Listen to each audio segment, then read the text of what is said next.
Zenbait lekuk harrituta uzten gaituzte beren edertasunagatik. Eta beste zenbait tokik, gu harrituta uzten jarraitzen dute, lehen begiratuan topatua genuen edertasunaren atzean, ezoiko balioak ezkutatzen dituztelako. Horrelako lekuak salbuespen izan ohi dira. Gesaltza Añanak lehenengoan eragiten du zirrara. Paisaiak alako goibeltasun bat helarazten du, eta lekua aurreneko aldiz bisitatzen duena ez du hotzik uzten, alderantziz baizik.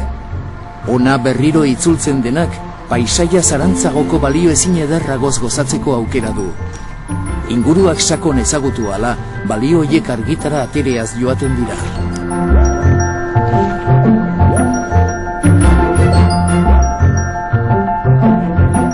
Sustraia saioan leku hau hainbat ikuspegitatik erakutsi izan dizuegu, eta gure azkeneko ikustaldian Javier Murelaga ikerlariaren eskutik, bertako geologia oparoan sakondu dugu.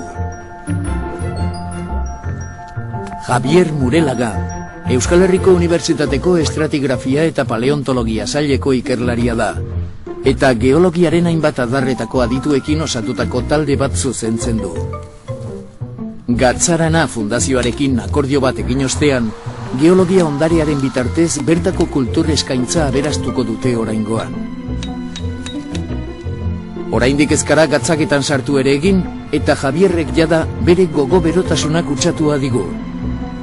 Hemen, errepide ertzean bertan eman dizkigu sarreratik hurbil dauden arroka batzuei buruzko lehen azalpenak. Arroka berde hau, ofita bada. Ofita dira arroka volkanikoak, eta arroka volkanikoak sortu ziren orain dela 200 milioi urte, eta sartu ziren triasikoen arroken barnean. Arroka hauek oso gogorrak izan da, asko erabili dira eraikinak egiteko, adibidez, trenbideak, errepideak eta bar. Baita ere ikus dezakegu bere gogortasuna, zeta bera inguruetuta dagoenez arroka bigunagoekin beti emango ditu mendi tontortxoak arroka hauek. Behin barruan inguruotako hainbat kilometrotan topatzen dugun paisaiaren arrazoia zein den azaldu digu. Gesaltza Añana diapiroa deritzon egitura geologiko batean dago, eta denboran milioika urte garamatza atzera. Diapiro da egitura geologikoa zeinetan arroka plastikoak daukatenean presio handia gainean, hau da, hainbat arroka jartzen direnean gainean sortzen duten presioa, arroka plastiko hori, plastilin hartuko bagenu bezala egiten duena da, goruntz ezten da. Aprobetxatuz frakturak edo faiak, egiten du goruntz, eta bera baino gazteagoa diren arrokak apurtu eta zeharkatzen ditu. Gorunzko bide horretan egiten duena da, igeltxo eta gatz masa horiek barneratzen dituzten beste arroka hauen zatiak, eta masa hau igeltxo eta gatz hauek bere igoera horretan harrapatzen dituzte gazteagoa diren arroka gogorragoak, eta gero igeltxo eta gatzak biguna dira, eta orduan errez igatuko dira, eta ikusten ditugu mendi tontortxo guztia hauek izango dira edo karniolak edo fitak gogorragoa diren arrokak. Baita ere, urak aprobetxatuko du odi natural hau, eta igoera horretan harrapatzen badu gatz domoren bat edo gatz multzoren bat harrapatzen badu, hortik sortuko den iturburua ur gaziduna izango da, baina ez badu harrapatzen sortuko den iturburua ur gezaduna izango da. Ur gaziko iturburutik ura banatzen da Añanako gatzaran osoan zehar. Ikusten dituzu burbuila guzti horiek dira, erakusten digute ura diri dela ateratzen lur barnetik. Nola ateratzen da? Daukagun diapiroa da odi handi bat, eta hortik ari da zeharkatzen lur azpiko ura eta ateratzen da kanpora. Ur horrek daukan bere bidean harrapatzen duenean gatz, lehen aipatutako triasiko garaiko itsaso horietan sortutako gatza zeharkatzen duenean, egingo dena disolbatu gatz hori eta ateratzen den ur hau ur gazduna da. Gero, ur hau bideratzen da eta da ustiatuko dena. Ze abiadura ateratzen da? Kalkulatu da gitxiko gora bera 4 litro segunduko ateratzen nahi direla. Izadiaren apeta bitxi baten ondorioz, metro eskasetan 2 iturbegi topatzen ditugu. Bata ur gezakoa eta bestea ur gazikoa. Kaso hauetan ikus dezakegu 2 iturbu desberdinak. Kaso eskerrekoan daukagu ur gazia eta eskumekoan daukagu ur geza. Zergaitik? Lehen aipatun bezala diapiroa da tutuba bezala. Eta hortik ateratzen nahi da ura.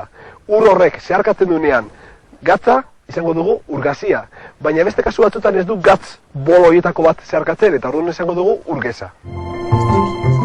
Javierrek harri bakoitzaren esanahia kontatu digu. Harentzat, harriak garbiro mintzo dira euren jatorriaz, historiaz, erraz irakurtzen dituen datuak dira. Bainuontzi zahar hau, Gesaltza Añanako bainuetxeko altzarien parte izan zen. Bainera hau ikusita badakigu erabili zuten arroka nondik zetorren. Ikusi duzuen kolore gorri hau eta dauzkan fosilak ikusiz, badakigu arroka hau Ereñotik etorre zela. Ereñon segurazki ustiatuko zuten kantera hartan eta gero landu egin zuten bainera hau egiteko. Ondo ikusten dira dauden fosil guztiak. Mikel Landa eta Alberto Plata, Gatzarana Fundazioko zuzendari gerentea eta kultura arduraduna dira. Haiek ere ikerlariaren azalpenei adi daude. Ikusten duzu arroka berde hori da lehen ikusi dugun ofita bat. Ofitak lehen aipatu duen bezala dira arroka volkanikoak eta bestea baino gogorragoa denez, ora geratu da bera bakarrik eta erabili dute zapata bezala egindako eraikinetan. Han bestaldean adibidez ikusten da beste arroka gogorragoa dela karniolak, eta desberdintasuna da bakarrik koloreaz gain, da askoze porotsuagoa da, eta alterazio handiago jaso du, eta baina inguruko arroka igeltxo eta gatzak baino askoz gogorragoa denez baita ere geratzen da agerian eta erabili dute hau bezalaxe zapata egiteko. Begiratu, hau da karniola bat. Karniola da karesko arroka bat, baina bere pekoitatea da oso porotsua dela, eta da kerotxua da, zulu asko dauzka, eta oso arroka gogorra denez, baita ere egiten ditun ofitekin batera, hemen diapiroan ikus dezakegun erliebe guztiak. Erliebe guztiak izango dituzte edo ofitak edo karniolak. Baita ere oso arroka gogorra, baina porotsua izan da arroka gogor bat eta pisu gutxikoa. Horregaitik asko erabili da eraikinetan. Aipatu duen bezala, arrokarik eta gogorrena dira karniolak eta ofitak. Kasu honetan ikustezakegu arroka okerotsu hau, porotsu hau dela karniola, handako beste karniola bat, eta gero dauzkagu arroka berde hauek ez dira hain porotsuak eta hauek dira lehen aipatutako ofitak. Gatzaranaren eskaintza bisitari kopuruaren proportzio bertsuan hazten doa. Dinamika horri esker, 1200 urteotako gatzeko izpena ez da soilik historia liburuen ikergai. Jardueratik probetxua ateratzen jarraitzeko iturri baizik. Gatzarana Fundazioa da organismo bat jaio dela hau Añanako Gatzaranari bizitza emateko asmoz. Orduan, alde batetik bere helburua da alde batetik zaharberritzea, Gatzaran osoa, 5.000 era guztiak zaharberritzea. Beste alde batetik turismo aldetik edo kultura aldetik ikerketa proiektuak martxan jarri, bizitak martxan jarri edo jarraitu egiten eta hobetu eta bizitak interesgarria direla, jendeak gero eta gehiago ikusten du zelan interesgarria diren, eta ez dakigu noraino iritsiko garen, baina uste dut urtero hori hobetzen eta igotzen pizkanaka ikusiko dugu noraino helduko garen. Animalia aztarna fosilen erreplikak lagun, iraganaldira itzuli gara. Gaur egun, Añanako Gesaltzateko putzuetara joten bagara, ikusiko ditugun hainbat animalien lorratzak. Adibidez, basurdeak, orkatzak, azeriak, eta horrela jakin dezakegu animali horiek bertan bizi direla.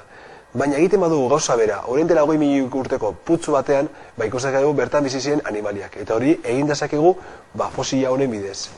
Hemen, Añanako Gesaltzan aurkitu da Miozeno garaiko, hau da, orain dela 20.000 urteko arroka batean, garai hortan, putzu baten gainazala zena, nola ibil ziren animaliak eta bere ikutzetako astarnak. Ikus dezakegu, adibidez, araijale txiki edo tamaina desberdigen araijalen lorratzak eta belerjale txikitsuenak. Adibidez, Cainotherion da oneinen familikoa, baina tamainaz untzi bateko tamaina izango zen. Eta horrela daukagu, antzinako argazki bat, gau bateko argazkia. Gesaltza Añanak bere balio eta edertasunekin, harritazur utzi gaitu beste hainbatetan bezala.